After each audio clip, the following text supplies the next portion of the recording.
నాతో పాటు అనేక మంది నాయకులు కార్యకర్తలు అందరం కలిసి ఈ హిందూ సమాజం కోసం పనిచేస్తామన్నా.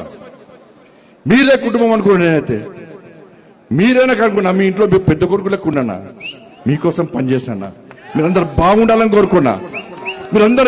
కోరుకున్నా, ఇలా మీకోసం ఆలోచించి, మీరే మీ మనిషి ఆలోచించి, మీ కుటుంబ వ్యక్తికి ఆలోచించి నా కొడుకుకు టైం ఇవ్వలేదన్నా, నా కొడుకుతో మాట్లాడలేదన్నా. ఇవాళ అదే నా కొడుకుడు ఒక క్రిమినల్ లెక్క సమాజంలో చూపెట్టే ప్రయత్నం చేస్తే ఒక తండ్రిగా ఎట్లా భరిస్తారో ఒక్కసారి ఆలోచించురన్నా.